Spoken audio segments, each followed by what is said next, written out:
സംഖ്യ അധ്യായം 18.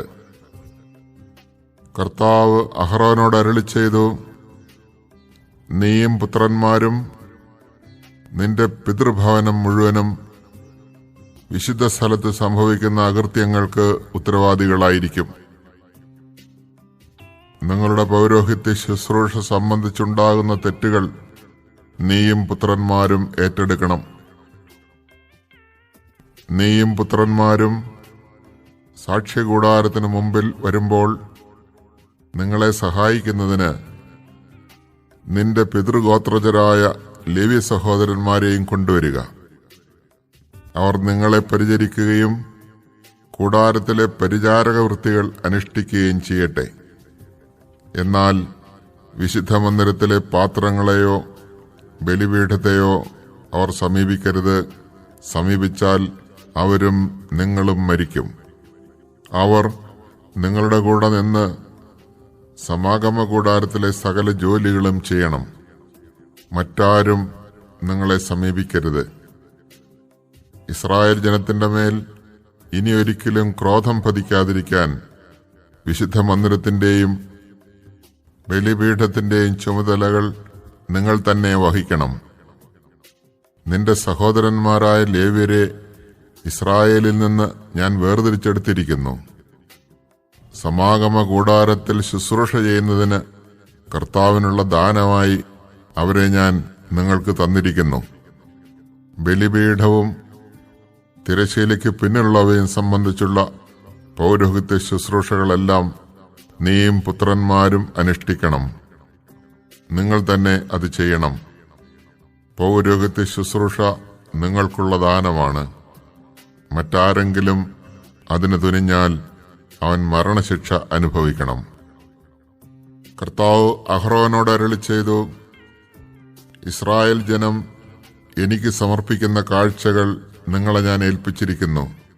അവ നിനക്കും നിന്റെ പുത്രന്മാർക്കും എന്നേക്കുമുള്ള ഓഹരിയായിരിക്കും.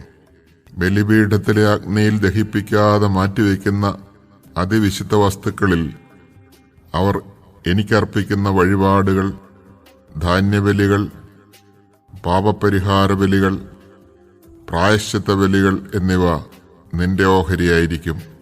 ഇവ നീയും പുത്രന്മാരും അതിവിശുദ്ധമായി കരുതണം.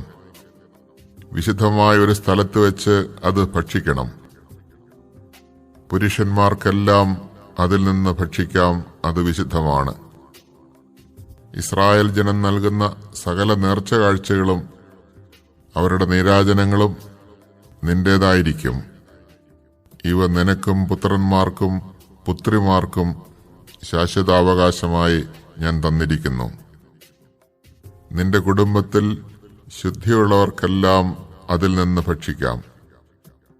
ഇസ്രായേല്യർ ആദ്യഫലമായി കർത്താവിന് സമർപ്പിക്കുന്ന ഏറ്റവും വിശിഷ്ടമായ എണ്ണയും വീഞ്ഞും ധാന്യവും ഞാൻ നിനക്ക് നൽകുന്നു. അവർ കർത്താവിന് കൊണ്ടുവരുന്ന തങ്ങളുടെ ദേശത്തെ ആദ്യം ഭാഗമാകുന്ന ഫലങ്ങൾ നിനക്കുള്ളതായിരിക്കും. നിന്റെ കുടുംബത്തിൽ ശുദ്ധിയുള്ളവർക്കെല്ലാം അതിൽ നിന്ന് ഭക്ഷിക്കാം.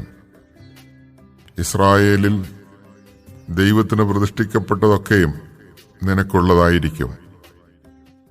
അവർ കർത്താവിന് സമർപ്പിക്കുന്ന കടിഞ്ഞൂലുകൾ മനുഷ്യന്റെയോ മൃഗത്തിന്റെയോ ആകട്ടെ നിനക്ക് അവകാശപ്പെട്ടതായിരിക്കും. എന്നാൽ മനുഷ്യരുടെയും അശുദ്ധ മൃഗങ്ങളുടെയും കടിഞ്ഞൂലുകളെ വീണ്ടെടുക്കാൻ അനുവദിക്കണം. 1 മാസം പ്രായമാകുമ്പോഴാണ് അവയെ വീണ്ടെടുക്കേണ്ടത്.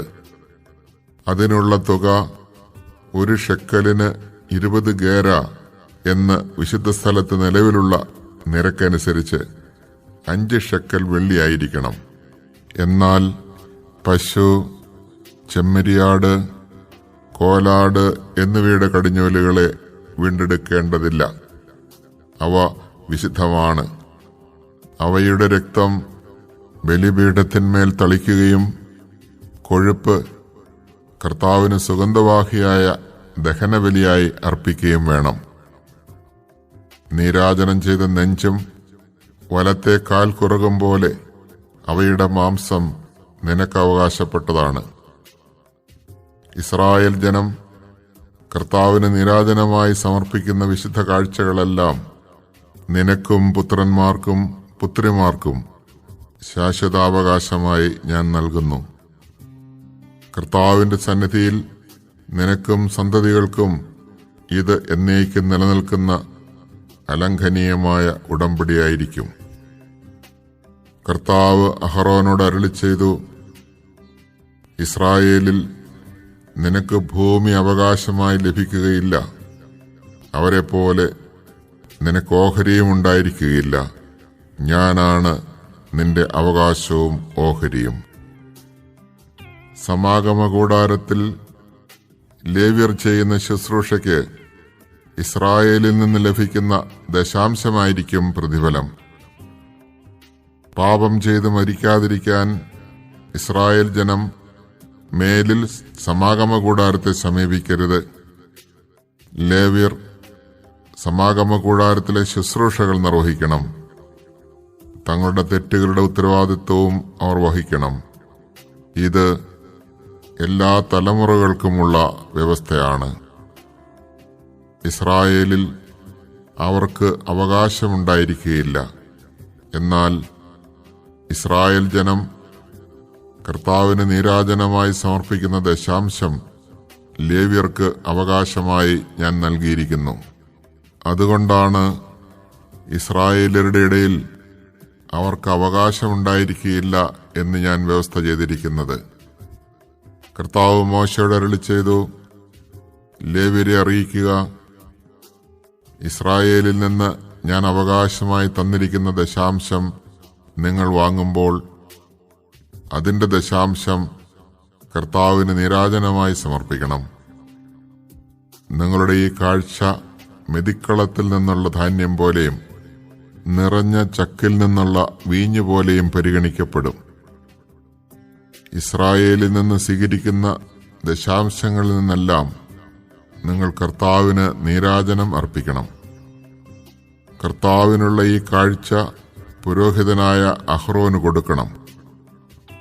നിങ്ങൾക്ക് ലഭിക്കുന്ന കാഴ്ചകളിൽ ഏറ്റവും ശ്രേഷ്ഠവും വിശുദ്ധവുമായതിൽ നിന്ന് കർത്താവിന്റെ നീരാജനം അവിടുത്തേക്ക് സമർപ്പിക്കണം. ആകയാൽ നീ അവരോട് പറയുക, ഉത്തമ ഭാഗം അർപ്പിച്ചു കഴിഞ്ഞ് ബാക്കിയുള്ളത് ധാന്യവും മുന്തിരിയും പോലെ ലേവ്യർക്കുള്ളതാണ്. സമാഗമ കൂടാരത്തിൽ ചെയ്യുന്ന ജോലിക്കുള്ള പ്രതിഫലമാകയാൽ നിങ്ങൾക്കും കുടുംബാംഗങ്ങൾക്കും അത് എവിടെ വെച്ച് വേണമെങ്കിലും ഭക്ഷിക്കാം. ഏറ്റവും നല്ല ഭാഗം നീരാജനം ചെയ്തു കഴിഞ്ഞാൽ പിന്നെ അത് നിമിത്തം നിങ്ങൾക്ക് കുറ്റമുണ്ടാകയില്ല. ഇസ്രായേൽ അർപ്പിച്ച വിശുദ്ധ വസ്തുക്കളെ നിങ്ങൾ അശുദ്ധമാക്കുന്നില്ല. അതുകൊണ്ട് നിങ്ങൾ മരിക്കുകയില്ല.